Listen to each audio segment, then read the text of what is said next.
ಆನಂದದಿಂದ ಈ ಮಾತನ್ನು ಹೇಳ್ತೀನಿ. ರಾಜಕಾರಣಿಗೆ ಇಚ್ಛಾಶಕ್ತಿ ಇದ್ರೆ ಆ ಇಚ್ಛಾಶಕ್ತಿಯನ್ನು ಯಾವ ರೀತಿ ಪ್ರದರ್ಶನ ಮಾಡ್ಬೋದು ಅನ್ನೋದಕ್ಕೆ ಕೃಷ್ಣ ಬೈರೇಗೌಡರು ಕೂಡ ಒಂದು ದೊಡ್ಡ ಉದಾಹರಣೆ.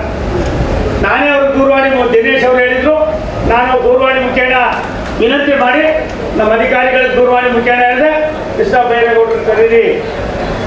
ನನ್ನ ಸ್ವಾರ್ಥ ಏನಿಲ್ಲ, ಆದರೆ ಬೆಂಗಳೂರಿಗೆ ಕೊಡುಗೆ ಕೊಡ್ತಕ್ಕಂಥದ್ರಲ್ಲಿ ರೈಲ್ವೆ ಇಲಾಖೆಯ ಜೊತೆಯಲ್ಲಿ ರಾಜ್ಯ ಸರ್ಕಾರ ವಿಶೇಷವಾಗಿ ಬೆಂಗಳೂರು ಬೃಹತ್ ಬೆಂಗಳೂರು ಮಹಾನಗರ ಪಾಲಿಕೆಯಲ್ಲಿ ಬೆಂಗಳೂರು ನಗರ ಪಾಲಿಕೆ ವ್ಯಾಪ್ತಿಯ ಅನೇಕ ಕೆಲಸಗಳಾಗಬೇಕಾದ್ರೆ ಅದರ ಅವಶ್ಯಕತೆ ಇದೆ ಅನ್ನೋದನ್ನು ಈ ಸಂದರ್ಭದಲ್ಲಿ ಹೇಳಿ, ಇಲ್ಲಿ ಕೇವಲ 5,50,00,000 ಕೆಲಸ ಇದೆ. ನಾನು ಜಗದೀಶ್ ಅಂತ ಹೇಳಿದ್ದೇನೆ, ದಿನೇಶ್ ಗುಂಡ್ರಾಜ್ ಒಟ್ಟು ಸ್ವಲ್ಪ ಸ್ಟ್ರಿಕ್ಟು. ನಾನು ಈ ಭಾಗದ ಜನರಲ್ಲಿ ಮುಖಂಡರಲ್ಲಿ ವಿನಂತಿ ಮಾಡ್ತೀನಿ, ಅವ್ರು ತೊಂದರೆ ಕೊಡಬೇಡ್ರಿ. 6 ತಿಂಗಳಿದ್ದೀವಿ, 4.5 ತಿಂಗಳಿಗೆ ಇದನ್ನು ಮುಗಿಸ್ಕೊಡ್ತಕ್ಕಂಥ ಕೆಲಸವನ್ನ ಅಂತ ಮಾಡ್ತಾರೆ.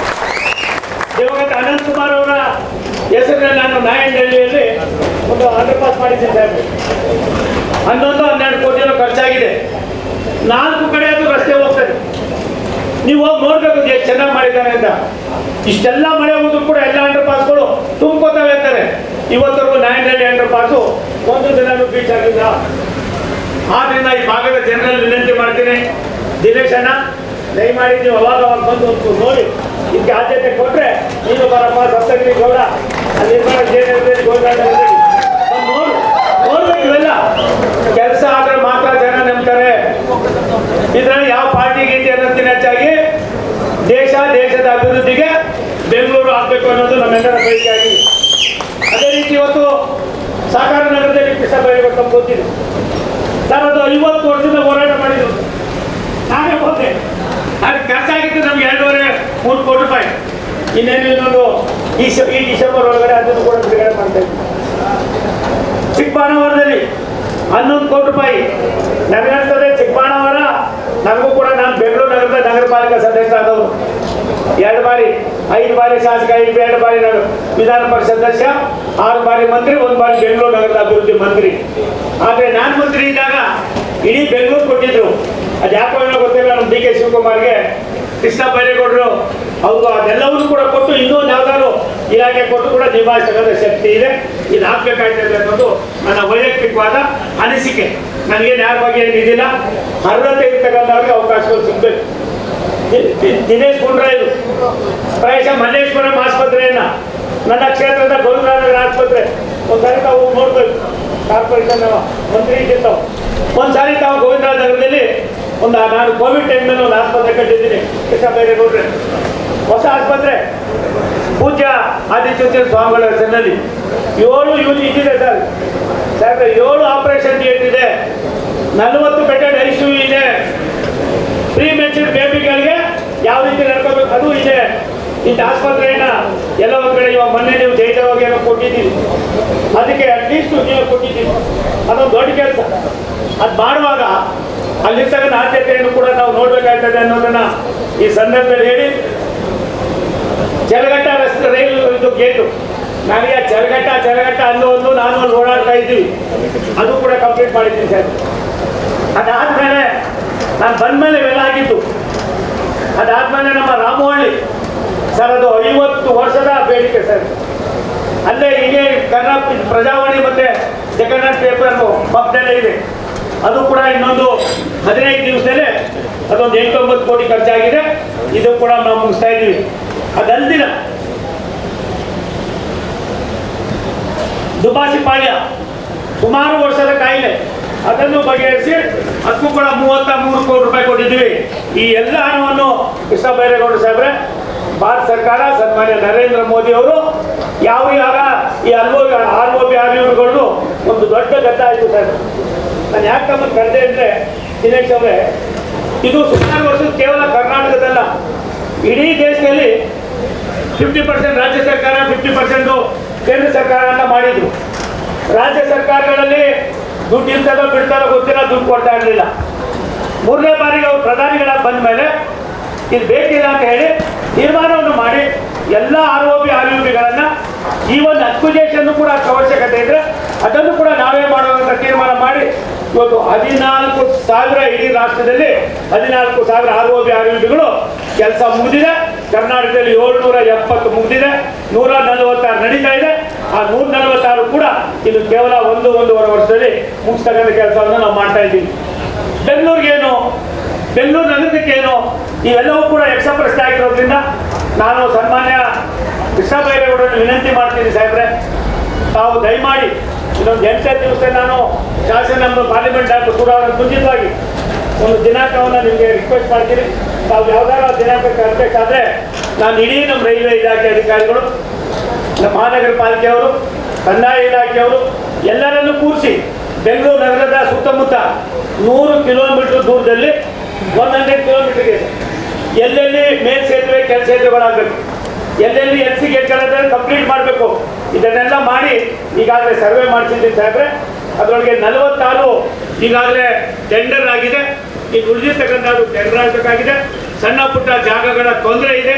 ಈ ತೊಂದರೆಯನ್ನು ನಿವಾರಣೆ ಮಾಡಬೇಕಾದ್ರೆ ಪ್ರಾಯಶಃ ತಾವು ಅದಕ್ಕೆ ದೇವರು ಹೇಳಿ ಮಾಡಿಸ್ತಂತೆ ಶಿವಕುಮಾರ್ ಏನು ಮಾಡ್ತಾರೋ ಅನ್ನೋದಕ್ಕಿಂತ ಹೆಚ್ಚಾಗಿ ನಿಮ್ಮನ್ನು ಬೆಂಗಳೂರು ನಗರದ ಮಂತ್ರಿ ಮಾಡಿ ಪ್ರಾಯಶಃ ಈ ಜನರ ನಾವು ಸಮಸ್ಯೆಗಳಿಗೆ ದಾರಿಯನ್ನು ಕೊಟ್ಟಿದ್ದಾರೆ. ಆದ್ದರಿಂದ ಅವರು ಎಲ್ಲವನ್ನು ಕೊಟ್ಟರೆ ಇನ್ನೂ ಖುಷಿನೇ. ಇದೊಂದೇ ಕೊಟ್ಟರೆ ಇನ್ನೂ ಜಾಸ್ತಿ ಚಾರ್ಜ್ ಮಾಡಿ ನನಗಂತ 24/7 ನೀವು ಕೆಲಸವನ್ನು ಮಾಡಬೇಕಾಗ್ತದೆ ಅನ್ನೋ ಮಾತನ್ನು ಈ ಸಂದರ್ಭದಲ್ಲಿ ಹೇಳಿ, ಈಗಾಗಲೇ ನಾವು ಸಾಕಷ್ಟು ಕೆಲಸಗಳನ್ನು ಮಾಡಿದ್ದೇವೆ. ನಾನು ನಿಮ್ಮಲ್ಲಿ ಮಂಜೂರಾಗಿರ್ತಕ್ಕಂಥ ಏನು ಬೆಂಗಳೂರು ನಗರಕ್ಕೆ ಒಂದು ಹೊಸ ಸ್ವಾಯತ್ತತೆಯನ್ನು ನಾವು ಕೊಡದೆ ಹೋದರೆ ಈ ನಗರದ ಸರ್ವಾಂಗೀಣ ಅಭಿವೃದ್ಧಿಯಲ್ಲಿ ನಾವೇನನ್ನೂ ಕೂಡ ಮಾಡ್ತಕ್ಕಂಥದ್ದು ಕಷ್ಟಕರವಾಗ್ತದೆ. ಎರಡನ್ನ ನಾವು ಕೈಗೆತ್ಕೊಂಡಿದ್ದೀವಿ. ಕಂಟ್ರೋಲ್ಮೆಂಟ್ ರೈಲ್ವೆ ಸ್ಟೇಷನ್ನು ಇನ್ನೊಂದು 4-5 ತಿಂಗಳಲ್ಲಿ ಕಾಮಗಾರಿ ಮುಗಿತಾರೆ ಸರ್. 485 ಕೋಟಿ ರೂಪಾಯಿ ಖರ್ಚು ಮಾಡಿದ್ದೀವಿ. ಅದರಲ್ಲಿ ಸುಮಾರು 16-17 ಸಾವಿರ ಜನ ಅಲ್ಲಿ ಬಂದು ಹೋಗ್ತಕ್ಕಂಥ ಕೆಲಸಗಳಾಗ್ತಾ ಇದೆ. ಅದೇ ರೀತಿ ಯಶವಂತಪುರ ಸುಮಾರು ಅದಕ್ಕೂ ಕೂಡ 400ಕ್ಕೂ ಮೇಲ್ಪಟ್ಟು ಕೋಟಿ ರೂಪಾಯಿ ಖರ್ಚು ಮಾಡ್ತಾ ಇದ್ದೀವಿ. ಅದನ್ನು ಕೂಡ ನಾವು ಈಗಾಗಲೇ 50% ಕಾಮಗಾರಿ ಆಗಿದೆ. ಅದನ್ನು ಕೂಡ ಮುಗಿಸ್ತಕ್ಕಂಥ ಕೆಲಸವನ್ನು ಮಾಡ್ತಾ ಇದ್ದೀವಿ. ಎಲ್ಲಕ್ಕಿಂತ ಮಿಗಿಲಾಗಿ ಕ್ರಾಂತಿವೀರ ಸಂಗೊಳ್ಳಿ ರಾಯಣ್ಣ ರೈಲ್ವೆ ಸ್ಟೇಷನನ್ನು ನಮ್ಮ ಕ್ಷೇತ್ರಕ್ಕೆ ಬಂದಿದೆ. 1,370 ಕೋಟಿ ರೂಪಾಯಿಗಳಲ್ಲಿ ಈಗಾಗಲೇ ಅದಕ್ಕೆ ನಾವು DPR ಅನ್ನು ಮಾಡಿದ್ದೇವೆ. ನನಗನ್ಸುತ್ತೆ ಇದನ್ನು PPP ಮಾಡಬೇಕಾ ನಾವೇ ಮಾಡಬೇಕಾ ಒಂದು ಹಂತದಲ್ಲಿದೆ. ಇವಾಗ ಏನು ಅಲ್ಲಿ ಒಂದು ದಿನಕ್ಕೆ ಬೆಂಗಳೂರಿಗೆ 300 ಟ್ರೈನ್ಗಳು ಬರ್ತಾ ಇದೆ ಸರ್. 300 ಟ್ರೈನ್ಗಳು ಬರ್ತಾ ಇದೆ. ಸುಮಾರು 25-30 ಸಾವಿರ ಜನ ಈ ಭಾಗದಲ್ಲಿ ಓಡಾಡ್ತಾ ಇದ್ದಾರೆ. ಅದನ್ನು ಅರ್ಥ ಮಾಡ್ಕೊಂಡು ಇವತ್ತು ನಾವು ಇದನ್ನು ಮಾಡ್ತಕ್ಕಂಥ ಕೆಲಸವನ್ನು ಮಾಡ್ತಾ ಇದ್ದೀವಿ. ನಾನು ಈಗಾಗಲೇ ಕೃಷ್ಣ ಬೈರೇಗೌಡರಿಗೆ ಕೂತ್ಕೊಂಡು ಮಾತನಾಡ್ತಾ ಹೇಳ್ತಾ ಇದ್ದೆ, ಏನಿವತ್ತು ನಾವು ದೇವನಹಳ್ಳಿ ಹತ್ರ ಒಂದು logistic terminal, mega terminal coaching ಮಾಡಬೇಕು ಅಂತ ಮಾಡಿದ್ವಿ. ಮೆಗಾ ಕೋಚಿಂಗ್ ಟರ್ಮಿನಲ್ ಮಾಡಬೇಕು ಅಂತ. ನನಗೆ ಇನ್ಫ್ರಾಸ್ಟ್ರಕ್ಚರು ಇದಾಗಿದ್ದರಿಂದ, ಜಾಗದ್ದು ಕೂಡ ತೊಂದರೆ ಆಗಿದ್ದರಿಂದ ನಾವು ಈಗಾಗಲೇ ಸರ್ಕ್ಯುಲರ್ ರೈಲ್ವೆ ಮಾಡಕ್ಕೆ ಹೋಗಿ ಸುಮಾರು 4,000ಕ್ಕೂ ಮೇಲ್ಪಟ್ಟು ಎಕರೆ ಅವಶ್ಯಕತೆ ಇದ್ದಿದ್ದರಿಂದ ಅದನ್ನು ಕೈ ಬಿಟ್ಟು ಸಬರ್ಬನ್ಗೆ ಒತ್ತನ್ನು ಕೊಟ್ಟು ನಾನು ಮೂಲಭೂತ ಸೌಕರ್ಯಗಳ ಮಂತ್ರಿಗಳಾದ MB ಪಾಟೀಲ್ ಹತ್ರನೂ ಮಾತನಾಡಿದ್ದೀನಿ. ಅದಕ್ಕೂ ಕೂಡ ನಾವು ಆದ್ಯತೆಯನ್ನು ಕೊಡುವಾಗ ಬೆಂಗಳೂರು ನಗರದ ಅಭಿವೃದ್ಧಿ ಮಂತ್ರಿಗಳು, ಇನ್ಫ್ರಾಸ್ಟ್ರಕ್ಚರ್ ಮಿನಿಸ್ಟ್ರು, ಮುಖ್ಯಮಂತ್ರಿಗಳು, ಎಲ್ಲ ಶಾಸಕರು ಮತ್ತು ಅಧಿಕಾರಿಗಳ ಒಂದು ಸಭೆಯನ್ನು ಮಾಡ್ತಾ ಇದ್ದೀವಿ. ಇದ್ರ ಜೊತೆಯಲ್ಲಿ ಯಲಹಂಕದಲ್ಲಿ ನೂತನ ಕೋಚಿಂಗ್ ಟರ್ಮಿನಲ್ ಅನ್ನು ಮಾಡ್ತಕ್ಕಂಥದಕ್ಕೆ ಈಗಾಗಲೇ ನಾವು DPR ಅನ್ನು ಮಾಡಿದ್ದೇವೆ ಸಾಹೇಬ್ರೆ. ನನಗನ್ನಿಸ್ತದೆ DPR ಮಾಡಿ ಸುಮಾರು 5,755 ಕೋಟಿ ರೂಪಾಯಿಗಳನ್ನು ಖರ್ಚು ಮಾಡ್ತಾ ಇದ್ದೀವಿ. 5,755 ಕೋಟಿ ರೂಪಾಯಿ ಖರ್ಚು ಮಾಡ್ತಾ ಇದ್ದೀವಿ.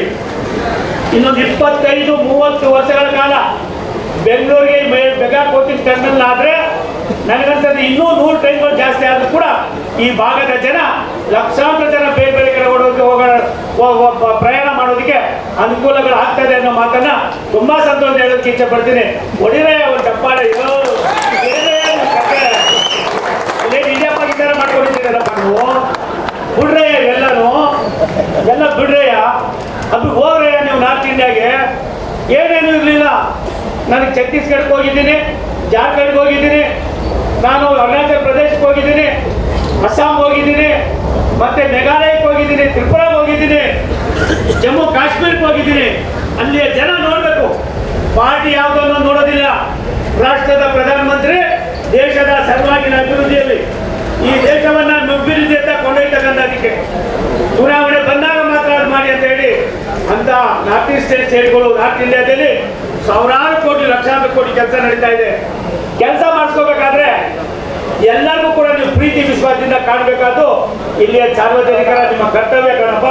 ಆ ಕೆಲಸವನ್ನ ನೀವು ಮಾಡಬೇಕಾಗ್ತದೆ ಅನ್ನೋ ಮಾತನ್ನ ಈ ಸಂದರ್ಭದಲ್ಲಿ ಹೇಳಿ, ಬೆಂಗಳೂರು ನಗರಕ್ಕೆ ನಾವು ಮೇಲ್ಸೇತುವೆ ಕೆಲಸೇತುವೆ ಏನಾಗಿದೆ ಒಡಂಬಡಿಕೆ ಇರಲಿಲ್ಲ. ಕೃಷ್ಣ ಬೈರೇಗೌಡರು ವಿನಂತಿ ಮಾಡ್ತೀನಿ, ನಾನು ಕೂಡ 1 ವರ್ಷ ನಾನು ಬೆಂಗಳೂರು ನಗರ ಅಭಿವೃದ್ಧಿ ಮಂತ್ರಿ ಆಗಿದೆ ಸಾಹೇಬ್ರೆ. ಬೆಳಿಗ್ಗೆ 6 ಗಂಟೆಗೆ ಬಿಡ್ತಾ ಇದ್ದೆ.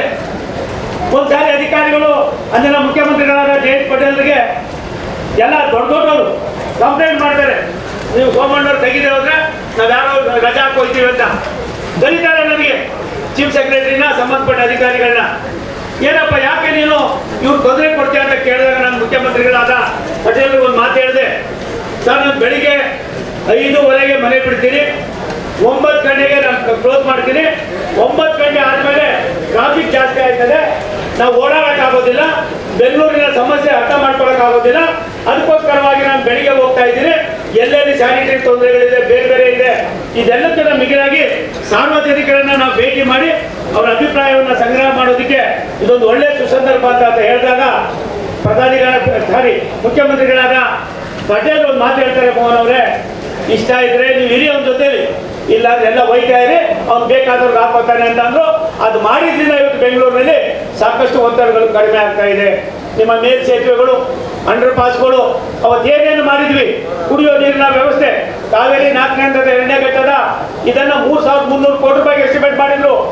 670 ಕೋಟಿ ಮುಗಿಸಿದ್ದೀವಿ ಸರ್, 270 ನಿಮ್ಮ ಖಾತೆ ಕನ್ಯಾಯಗಳು 50 ರೂಪಾಯಿ 100 ರೂಪಾಯಿ ಬೆಟರ್ಮೆಂಟ್ ಚಾರ್ಜ್ ತಾವು ಇದ್ರಿ ಯಾರು ಮಾಡಿದ್ದು ಅನ್ನೋದಕ್ಕಿಂತ ಹೆಚ್ಚಾಗಿ ಏನಾದರೂ ಒಂದು GPA ಮೇಲೇನೆ ಇದ್ದು ಮನೆಗಳು ಕಟ್ಟಿದ್ರೆ ನನಗನ್ಸದ ಹೈಕೋರ್ಟ್ ಇನ್ನೂ 4 ಹೈಕೋರ್ಟ್ ಮಾಡಬೇಕಾಗಿತ್ತು.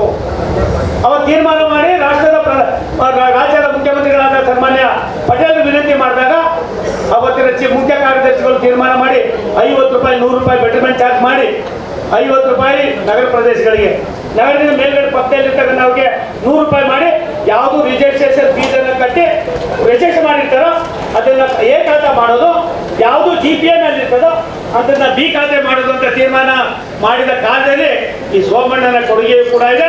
ಇವಾಗ ಜಯಂತ್ ಪಟೇಲ್ರನ್ನ, ಬೈರೇಗೌಡರನ್ನ ನಾನು ನೆನ್ಸ್ಕೋಬೇಕಾಗ್ತದೆ. ಬೈರೇಗೌಡ ಸಾಹೇಬ್ರ ಅವತ್ತು ಅವ್ರದೇ ಪೂರ್ತಿ ಯಾವ ರೀತಿ ಇತ್ತು ಅಂದ್ರೆ ನನಗನ್ಸದೆ ಆ ರೀತಿಯಾದ ವ್ಯವಸ್ಥೆಗಳು ಇವತ್ತು ಬರ್ತಾ ಇರಲಿಲ್ಲ. ಆದ್ರಿಂದ ಬಂಧುಗಳೇ, ನಿಮ್ಮಲ್ಲಿ ವಿನಂತಿ ಮಾಡ್ತೀನಿ, ದೇಶ ಅಭಿವೃದ್ಧಿ ಆಗ್ಬೇಕಾದ್ರೆ ರಾಜ್ಯಗಳ ಅಭಿವೃದ್ಧಿ ಆಗ್ಬೇಕು, ರಾಜ್ಯ ಅಭಿವೃದ್ಧಿ ಆಗ್ಬೇಕಾದ್ರೆ ಜಿಲ್ಲೆಗಳ ಅಭಿವೃದ್ಧಿ ಆಗ್ಬೇಕು, ಜಿಲ್ಲೆಗಳ ಅಭಿವೃದ್ಧಿ ಆಗ್ಬೇಕಾದ್ರೆ ತಾಲೂಕಾ ಕೇಂದ್ರಗಳ ಅಭಿವೃದ್ಧಿ ಆಗ್ಬೇಕು ಅನ್ನೋದು ನಮ್ಮೆಲ್ಲರ ನೆಚ್ಚಿನ ಪ್ರಧಾನಮಂತ್ರಿ ನರೇಂದ್ರ ಮೋದಿ ಅವರ ಒಂದು ದೊಡ್ಡ ಸೂಚನೆ. ಈ ಸೂಚನೆಯನ್ನ ಕೈಗೆತ್ಕೊಂಡು ನಾವು ರೈಲ್ವೆ ಬಜೆಟ್ ಅನ್ನ ಜನರಲ್ ಬಜೆಟ್ಗೆ ಸೇರಿಸಿದ್ಮೇಲೆ ಏನು ಕೃಷ್ಣ ಬೈರೇಗೌಡ ಸಾಹೇಬ್ರೆ 2,93,000 ಕೋಟಿ ರೂಪಾಯಿ ನಮ್ಗೆ ದುಡ್ಡಿಗೆ ತೊಂದರೆ ಇಲ್ಲ. ನಮ್ಗೆ ತೊಂದರೆ ಆಗಿರೋದು ಅಕ್ವಿಜೇಷನ್. ನಾನು ಕೃಷ್ಣ ಬೈರೇಗೌಡರಿಗೆ ಅಭಿನಂದಿಸ್ತೀನಿ. ನಾನು ಮಂತ್ರಿ ಆದ ತಕ್ಷಣ ಒಂದು 3 ಸಾರಿ ಅವ್ರು ತೊಂದರೆ ಕೊಟ್ಟಿರ್ಬೋದು. ಒಬ್ಬ SLA ಏನ್ ಮಾಡ್ತಾರೆ ಅನ್ನೋ ಅನುಭವ ನನಗಾಗಿದ್ದು ಈ ಅಕ್ವಿಜೇಷನ್ ಅಲ್ಲಿ ಏನೇನಿದೆ ಅಂತ ಅಂದ್ಬಿಟ್ಟು. ಆದ್ರೆ ಅವ್ರು ಕೊಟ್ಟಂತ ಸಹಕಾರ ಇವತ್ತು ರಾಯದುರ್ಗ, ತುಮಕೂರು, ದಾವಣಗೆರೆ, ಇಡೀ ರಾಜ್ಯದಲ್ಲಿ 11-12 ಪ್ರಾಜೆಕ್ಟ್ಗಳು ಸುಮಾರು 52,000 ಕೋಟಿ ರೂಪಾಯಿನ ಪ್ರಾಜೆಕ್ಟ್ಗಳು ನಡೀತಾ ಇದೆ. ಈ 52 ಕೋಟಿ ರೂಪಾಯಿನ ಪ್ರಾಜೆಕ್ಟ್ಗಳಿಗೆ ಪ್ರಾಯಶಃ ನನಗನ್ನಿಸ್ತದೆ ಸನ್ಮಾನ್ಯ ಕಂದಾಯ ಮಂತ್ರಿಗಳಾಗಿದ್ದಂಥ ದಿನೇಶ್ ಬೇಂದ್ರೆ ಮಾಡ್ಕೊಡಪ್ಪ, ಕಂದಾಯ ಮಂತ್ರಿಗಳಾಗಿದ್ದಂಥ ಸನ್ಮಾನ್ಯ ಕೃಷ್ಣ ಬೈರೇಗೌಡರು, ತುಮಕೂರು, ರಾಯದುರ್ಗ, ತುಮಕೂರು, ಚಿತ್ರದುರ್ಗ, ದಾವಣಗೆರೆ, ಬಾಗಲಕೋಟೆ, ಕುರ್ಚಿ, ದಾವಣಗೆರೆ, ಬೆಳಗಾವಿ, ಹುಬ್ಬಳ್ಳಿ, ಅಂಕೋಲ, ಗದಗ, ವಾಡಿ, ಗಿರಿಗೆರೆ, ರಾಯಚೂರು, ಶಿವಮೊಗ್ಗ, ರಾಣಿಬೆನ್ನೂರು, ಕಡೂರು, ಚಿಕ್ಕಮಗಳೂರು, ಬೇಲೂರು, ಹಾಸನ, ಬೇಲೂರು, ಕುಪ್ಪಂ ಇತ್ಯಾದಿ ಯೋಜನೆಗಳನ್ನ ನಾವು ಇವತ್ತು ಕೈಗೆತ್ತಿಕೊಂಡು ಕೆಲಸ ಮಾಡೋದಕ್ಕೆ ಕೃಷ್ಣ ಬೈರೇಗೌಡರು ಒಬ್ಬ ರಾಜ್ಯದ ಕಂದಾಯ ಮಂತ್ರಿಯಾಗಿ ನಮ್ಮ ಇಲಾಖೆಗೆ ಸಾಕಷ್ಟು ಶಕ್ತಿಯನ್ನು ತುಂಬಿದ್ದಾರೆ. ನಾನು ಭಾರತ ಸರ್ಕಾರದ ಪರವಾಗಿ ಆ ಇಲಾಖೆಯ ಮಂತ್ರಿಗಳಾಗಿದ್ದಂಥ ಕೃಷ್ಣ ಬೈರೇಗೌಡರಿಗೆ ಅಭಿನಂದನೆಯನ್ನು ಸಲ್ಲಿಸ್ತೀನಿ. ಉಳಿಕೆ ಮತ್ತನೇ ಇರ್ಬಾರ್ದು. ನಾನು ಮೊನ್ನೆ ಒಂದು ಬೇರೆ ದೂರವಾಣಿ ಮುಖೇನ ಮಾತಾಡ್ತಾ ಹೇಳಿದೆ, ನೀವು ಕೋಲಾರ ನಮ್ಗೆಲ್ಲರಿಗೂ ಕೂಡ ಕೋಲಾರ ಚಿನ್ನದ ಗಣಿ, ದೇಶದ ರಾಜಕಾರಣದಲ್ಲಿ ತನ್ನದಾದಂಥ ಇತಿಹಾಸ ಇರ್ತಕ್ಕಂಥ ಜಿಲ್ಲೆ. ಆ ಜಿಲ್ಲೆಗೆ ಡೈರೆಕ್ಟ್ ಆಗಿ ಬೆಂಗಳೂರಿಂದ ಹೋಗೋದಕ್ಕೆ ಕೋಲಾರಕ್ಕೆ ರೈಲ್ವೆ ಇರಲಿಲ್ಲ. ರೈಲ್ವೆ ಲೈನ್ ಇರಲಿಲ್ಲ. ಮೋಹನ್ ಕುಮಾರ್ ಅವರೇ, ಕಿಶನ್ ಮೋಹನ್ ಸಾಹೇಬ್ರೆ, ರೈಲ್ವೆ ಇಲ್ಲ. ವಿನಂತಿ ಮಾಡಿದೆ ನಾನು. ಹೊಸಕೋಟೆಯಿಂದ ಯಾವುದದು ವೇಮಗಲ್ಲು ಆದಮೇಲೆ ಒಂದು ವಿದೇಶದಲ್ಲಿ ಬರ್ತದೆ ಯಾವುದದು ನಿಮ್ಮ ನರಸಾಪುರ. ಈ ಮೂರನ್ನು ಸೇರಿಸಿದ್ರೆ ದಿನೇಶ್ ನೀನು ಹಾಕಿ ಬಂದಿದೆ. ವೈಟ್ ಫೀಲ್ಡು, ಮಾಲೂರು, KGF, ಮತ್ತೆ ಅದಾದ್ಮೇಲೆ ವಾಪಸ್ಸು ಕೋಲಾರ ಬರ್ತಾಯಿದೆ. ಬರಬೇಕಾದ್ರೆ ಎಷ್ಟು ಗಂಟೆ ಆಯ್ತದೆ ಅನ್ನೋದು ಅರ್ಥ ಮಾಡ್ಕೊಂಡಿಲ್ಲ. ಹಾಗಾಗಿ ಡೈರೆಕ್ಟ್ ಟ್ರೈನನ್ನು ಕೂಡ ನಾವು ಮಾಡ್ತಾ ಇದ್ದೀವಿ. ನಿಮ್ಮಲ್ಲಿ ವಿನಂತಿ ಮಾಡೋದಿಷ್ಟೇ, ಏನಿವತ್ತು ನಾವು ಹಲವಾರು ಯೋಜನೆಗಳನ್ನು ಕೈಗೆತ್ತಿಕೊಂಡಿದ್ದೀವಿ. ಈ ಯೋಜನೆಗಳ ಜೊತೆಯಲ್ಲಿ ಕರ್ನಾಟಕ ರೈಲ್ವೆ ಇಲಾಖೆ ಇಂಗ್ಲಿಷ್ ಒಂದು ಮಾತನ್ನು ಹೇಳ್ತಾರೆ, ರೈಲ್ವೆ ಅಭಿವೃದ್ಧಿಯ ಸಂಕೇತ. ರೈಲ್ವೆ ಮತ್ತು ಹೈವೇ ಎಲ್ಲೆಲ್ಲಿ ಬರ್ತದೋ ಅಲ್ಲೆಲ್ಲವೂ ಕೂಡ ಒಳ್ಳೊಳ್ಳೆಯ ಕೆಲಸಗಳಾಗ್ತಕ್ಕಂಥದ್ದು. ಇದನ್ನು ಮಾತನ್ನು ಈ ಸಂದರ್ಭದಲ್ಲಿ ಹೇಳಿ, ನಾನು ಕೋವಿಡ್ ಸಂದರ್ಭದಲ್ಲಿ ಕೃಷ್ಣ ಬೈರೇಗೌಡರ ಗಮನಕ್ಕೆ ತರ್ತೀನಿ. 37 ಟ್ರೈನ್ಗಳು ನಿಂತೋಗಿತ್ತು. ದತ್ತಗಿರಿ ಗೌಡ, ನೀನು ಹೇಳ್ಬೇಕೆಲ್ಲ ಒಂದು ಕಡೆ, ನೀನು ಹೇಳಿದ್ರೆ ನಮ್ಮ ಪ್ರಾಣಿ ಗೊತ್ತು, ಹೇಳ್ಬೇಕು. ಹಂಗಾದ್ರೂ ನೀವು ಒಳ್ಳೆ ಕೆಲಸ ಆಗಿದೆ. ದೇಶದ ಪ್ರಧಾನಮಂತ್ರಿಗಳು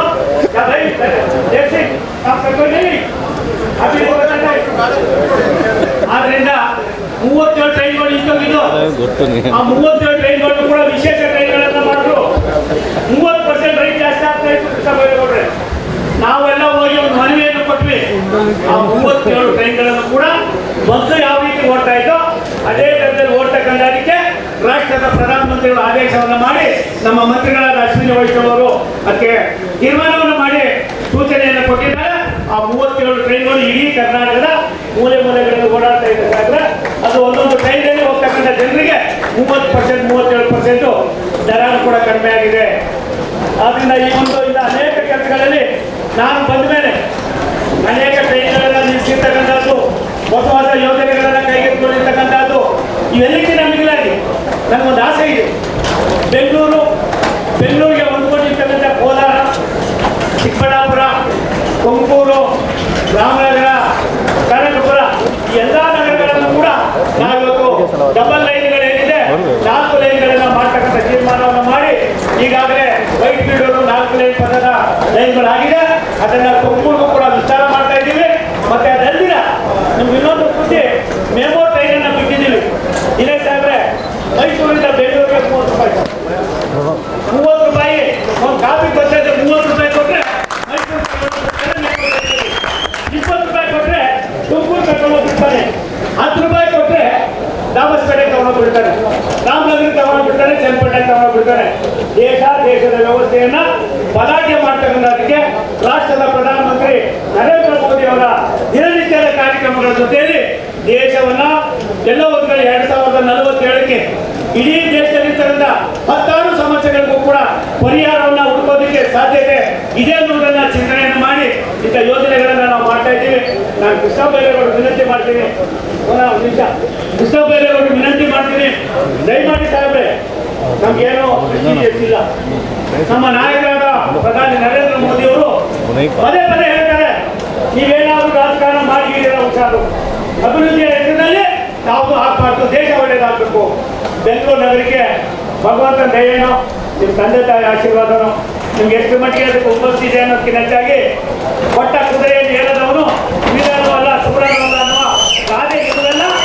ಬೇರೆ ಈ ಸಂದರ್ಭದಲ್ಲಿ ಹೇಳಿ ನಿಮ್ಗೆ ಏನು ಕೊಟ್ಟಿದ್ದಾರೆ ಕೆಲಸವನ್ನ ಮುತುವರ್ಜಿಯಿಂದ ಮಾಡ್ತಾ ಇದ್ದೀವಿ. ಇನ್ನೂ ಜಾಸ್ತಿ ಮಾಡಿ ನಾವು ಕೈ ಜೋಡಿಸ್ತೀವಿ. ನಮ್ಗೆ ಒಂದೇ ಒಂದು ಆಗಬೇಕಾಗಿದೆ. ನಮ್ಮ ಅಧಿಕಾರಿಗಳು ಒಂದು ರೀತಿ ರೈಲ್ವೆ ಇಲಾಖೆ ಇದ್ರೆ ಒಂದು ಕಾಲದಲ್ಲಿ ಸ್ವಲ್ಪ ಇತ್ತು ಜಲತ್ವ, ಅದು ಹೋಗಿದೆ ಸಾಹೇಬ್. ಹೋಗ್ತಾರೆ ಕೊಡೋದು ರಾತ್ರಿ 1 ಗಂಟೆ 2 ಗಂಟೆಗೆ ಹೋಗಿ ನಾನೇ ಕೂರ್ತೀನಿ ಹೋಗಿ. ನನಗೆ ಇದೊಂದು ಕಾಯಿಲೆ, ಏನಾದರೂ ಮಾಡಬೇಕು. ನಾವು ಎಷ್ಟು ದಿನ ಇರ್ತೀವಿ ಅನ್ನೋದು ದೊಡ್ಡದಲ್ಲ. ಅಧಿಕಾರ ಇದ್ದಾಗ ಏನು ಮಾಡೋದು ನಾವು, ನಮ್ಮ ಹೆಜ್ಜೆ ಏನು, ನಮ್ಮ ಕರ್ತವ್ಯ ಏನು, ಏನನ್ನ ಮಾಡೋದ್ರಿಂದ ಸಾಮಾನ್ಯರಿಗೆ ಅನುಕೂಲ ಆಯ್ತದೆ. ಒಬ್ಬ ಬಡವ ಎಲ್ಲರೂ ಕೂಡ ಕಾರ್ನಲ್ಲಿ ಇಟ್ಕೊಂಡು ಓಡಾಡಕ್ಕಾಗೋದಿಲ್ಲ.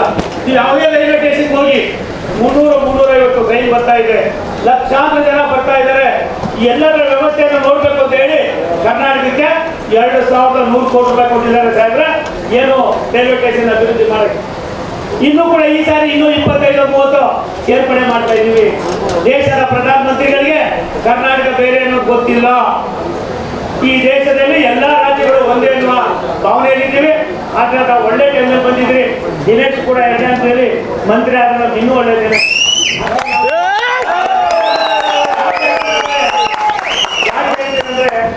ಅವಕಾಶ ಇದ್ದಾಗ ಅರ್ಹತೆ ಇರ್ತಕ್ಕಂಥವ್ರಿಗೆ ಕೆಲವು ಅವಕಾಶಗಳು ಸಿಗ್ಬೇಕು. ನಮ್ಮ ಮೋಹನ 4 ಸಾರಿ MP, ನಾನು ಮೊದಲನೇ ಸಾರಿ MP ಮಂತ್ರಿ ಆಗ್ಬಿಟ್ಟೆ. ನನಗೊಂದು ಸಾರಿ ನೋವಾಗ್ತದೆ. ಅದಕ್ಕೆ ನಾನು ಹೇಳಿದೆ, ನನಗೆ ಏನಾದ್ರು ಕೇಳಲ್ಲ, ನಾನು ಹೇಳ್ತೀನಿ ಕಳ್ತಂದೆ, ನೀನು ಆಗ್ಬೇಕಾಯ್ತದೆ. ಯಾಕೆ ಈ ಮಾತು ಹೇಳ್ತೀನಿ ಅಂದ್ರೆ, ಇದ್ಯಾವುದು ನಮ್ದಲ್ರಿ, ಇದ್ಯಾವುದು ನಮ್ದಲ್ಲ. ಇದು ಭಗವಂತನ ಸಂದೇಶವನ್ನ ಯಾವುದೋ ರೂಪದಲ್ಲಿ ನಾವು ಸಾಮಾನ್ಯ ಅಲ್ವಪ್ಪ ಬಂದ ಸರ್. ಅದು ಗುಂಡ್ರಾಜ್ ಕಾಲಕ್ಕೆ ಆಯ್ತು. ಈ ಕಾಲದಲ್ಲಿ ಗುಂಡ್ರಾಜ್ ಕಾಲಕ್ಕೆ ಆಯ್ತಲ್ಲ. ಎಲ್ಲ ನಾವೆಲ್ಲ ಗೌರಾಲಯಲ್ಲಿ ಒಂದು ಸ್ಟ್ರೈಕ್ ಇತ್ತು, ಮಾತಾಡ್ತಾ ಇದ್ರು ಸರ್. ನಾವು 20 ಜನ ಬೇಗ ನಮ್ಗೆ ಆವಾಜ ಆಗ್ತು. ಹಂಗೆ ಎದ್ದಿಟ್ಕೊಂಡು ಯಾವ ಪೊಲೀಸರು ಏನು ಮಾಡ್ತಾ ಇದ್ದೀರಾ ಅಂದ್ರು. ಎಲ್ಲ ಹೊಡೆದು ಹೊರಗೆ ನಾವು ಒಂದು ರೂಮ್ ಇಟ್ಟಾಕಿದ್ರು ವ್ಯಾನ್ಗೆ ಹೋಗ್ಬೇಕಾದ್ರೆ ಅವರೆಲ್ಲರೂ ಅವ್ರು ಸಿಕ್ಕ ಕೂಗಾಡ್ತಾ ಇದ್ರು. ಅಂದ್ರು ಅಲ್ಲಿ ಕುಂತಿದ್ದು ಅಲ್ಲಿ ಹೋದಾಗ ಸೋಣ ಜಾಸ್ತಿ ಆಯ್ತು, ರೇಟ್ ಕಡಿಮೆ ಆಯ್ತು ಅಂತ ಅಂದ್ರು. ನಾವೇನು ಮಾತಾಡ್ತಿಂತ ಅವತ್ತಿನ ಕಾಲದ ಮುಖ್ಯಮಂತ್ರಿಗಳು ಇವತ್ತು ನೀವು ಅದು ಮಾಡಕ್ಕೆ ಕೊಟ್ಟಾರ ಅದು ಆಯ್ತದ. ಎಲ್ಲ ಒಂದೊಂದು ಕಾಲ. ಆದರೆ ಗುಂಡ್ರಾಯರು ಮಾತ್ರ ಇತಿಹಾಸದಲ್ಲಿ ಉಳ್ಕೊಂಡ್ರು. ದೇವರಾಜ ಇತಿಹಾಸ ಉಳ್ಕೊಂಡ್ರು, ಕೃಷ್ಣ ಬೈರೇಗೌಡರು ಇತಿಹಾಸದಲ್ಲಿ ಉಳ್ಕೊಂಡ್ರು. ಈಗ ಅನೇಕ ನಾಯಕರುಗಳು ರಾಷ್ಟ್ರಕ್ಕೆ ತಂದೆ ಆದಂಥ ಕೊಡುಗೆಯನ್ನು ಕೊಟ್ಟಿರ್ತಕ್ಕಂಥ ಪುಣ್ಯಾತ್ಮರಿದ್ದಾರೆ.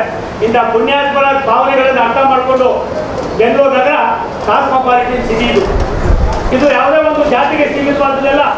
ಇಡೀ ವಿಶ್ವದಲ್ಲಿ ಬೇರೆ ಯಾವುದೇ ದೇಶ ಇಷ್ಟೊಂದು ಭಾಷೆ ಇಷ್ಟೊಂದು ಜಾತಿ ಇರ್ತಕ್ಕಂಥ ಒಂದೇ ಒಂದು ದೇಶ, ಅದು ಭಾರತ ದೇಶ. ಭಾರತಾಂಬೆಯ ಮಕ್ಕಳು ಒಂದು ಭಾವನೆಯಿಂದ ಕೆಲಸವನ್ನು ಮಾಡ್ತಕ್ಕಂಥದಕ್ಕೆ ರಾಷ್ಟ್ರದ ಪ್ರಧಾನಿಗಳ ಒಂದು ಸೂಚನೆ ಇದೆ. ಆ ಸೂಚನೆಯನ್ನು ಕೈಗೆತ್ತಿಕೊಂಡು ಕೆಲಸ ಮಾಡೋಣ ಅಂತ ಹೇಳಿ ಸಬರ್ಬನ್ ರೈಲ್ವೆ ಸಾಹೇಬ್ರೆ 2 ಸ್ಟೇಜ್ ಮುಗೀತಾ ಬಂದಿದೆ. ನೀವು ನಾವು ಎಲ್ಲ ಮತ್ತೆ ಒಟ್ಟಿಗೆ ಕುತ್ಕೊಂಡು ಕೆಲಸ ಮಾಡೋಣ. ಮುಖ್ಯಮಂತ್ರಿಗಳ ಅವಶ್ಯಕತೆ ಇದ್ರೆ ಅದನ್ನು ಕೂಡ ನಾವು ಉಪಯೋಗಿಸ್ಕೊಳ್ಳೋಣ. ಭಾರತ ಸರ್ಕಾರಕ್ಕೆ ಬೇಕಾಗಿರೋದು ಬೆಂಗಳೂರಿನ ಚಿತ್ರಣ ಇನ್ನೂ ಸಾಕಷ್ಟು ಬದಲಾವಣೆ ಆಗುತ್ತೆ. ರಾಷ್ಟ್ರದ ಪ್ರಧಾನಮಂತ್ರಿಗಳು ವಿಶ್ವದ ಭೂಪಟದಲ್ಲಿ ಏನು ಬೆಂಗಳೂರಿಗೆ ಒಂದು ದೊಡ್ಡ ಸ್ಥಾನಮಾನ ಇದೆ, ಅದನ್ನು 100 ಪಟ್ಟು ಜಾಸ್ತಿ ಮಾಡ್ತಕ್ಕಂಥದಕ್ಕೆ ದುಡಿಯೋಣ ಅಂತ ಹೇಳಿ 6 ತಿಂಗಳು ಹೇಳಿದ್ದೀವಿ. ದಿನೇಶ್ ಅವರೇ 4-5 ತಿಂಗಳಲ್ಲಿ ಮುಗಿಸೋದಕ್ಕೆ ನಾವು ಅಧಿಕಾರಿಗಳಿಗೆ ರೆಡಿ ಆಗಬೇಕಾದ್ರೆ ನೀವೆಲ್ಲ ಹೇಳ್ಬೇಕು ಮಾಡಿ ಅದನ್ನು ಮಾಡಿಸ್ಕೊಡ್ತೀವಿ. ಕೈ ಮುಗಿದು ಕೇಳ್ತೀನಿ ಇದೇ ಕಾರ್ಯಕರ್ತರಿಗೆ, ಪಕ್ಷದವರನ್ನು ಬಿಟ್ಟು ಅಭಿವೃದ್ಧಿ ಮಾಡುವಾಗ ಆ ಗುತ್ತಿಗೆದಾರರಿಗೆ ತೊಂದರೆ ಆಗೋದು ಬೇಡ. ನಿಮ್ಮ ಕೈ ಮುಗಿತಿದ್ರೆ ಎಲ್ಲ ಅವ್ರಿಗೆ ರಾತ್ರಿ ಹೊತ್ತು ಯಾರು ತೊಂದರೆ ಕೊಡಲ್ಲ ಸರ್. 5 ತಿಂಗಳ 4 ತಿಂಗಳಲ್ಲಿ ನಾವು ಯಾರು ತೊಂದರೆ ಕೊಡಲ್ಲ ಸರ್. 4 ತಿಂಗಳಲ್ಲಿ ನಾನು ಕೃಷ್ಣ ಬೈರೇಗೌಡರು, PC ಮೋಹನ್, ದಿನೇಶ್ ಗುಂಡ್ರಾಯರು ನಾವೆಲ್ಲ ಒಟ್ಟಿಗೆ ಬಂದಿದ್ದು ನಾವು ಉದ್ಘಾಟನೆ ಮಾಡ್ತೀವಿ. ನಿಮ್ಮ ಏನು ಬಿನ್ನಿಪೇಟೆ ಹೇಳಿದ್ವಿ ಆ ಬಿನ್ನಿಪೇಟೆಗೂ ಸಾಕ್ಷಾತ್ ಮಾಡ್ಕೊಟ್ಟಿದ್ದೀರಿ. ಅದು ನನ್ನ ಹಳೆ ಕ್ಷೇತ್ರ, ನಾನು MLA ಆದ ಕ್ಷೇತ್ರ. ಅದು ಬಿನ್ನಿಪೇಟೆ ಒಂದು ಕ್ಷೇತ್ರ ಇತ್ತು. ಇಂಡಿಪೆಂಡೆಂಟ್ ಆಗಿ ಬಸ್ ಗುರ್ತ ನಿಂತಿದೆ, ಗಂಟೆಗೆ ಮಾಡೋದು ಕೊಟ್ಟು ಹಣ ಬಸ್ ಗುರ್ತ ಹಾಕೋಲ್ಲ. ಆ ಬಸ್ ಗುರ್ತಲ್ಲಿ 46,000 ಮಿಲಿಯನ್ ಕೊಟ್ಟಂತ ಜನ ಬಿನ್ನಿಪೇಟೆ ಜನ. ಆದ್ರೆ ನಾನು ವಿನಂತಿ ಮಾಡ್ತೀನಿ, ಅಭಿವೃದ್ಧಿ ಕೆಲಸದಲ್ಲಿ ದೇಶದಲ್ಲಿ ರಾಜ್ಯನೂ ಕೂಡ ಸೇರ್ಪಡೆ ಆಗ್ತದೆ. ಈ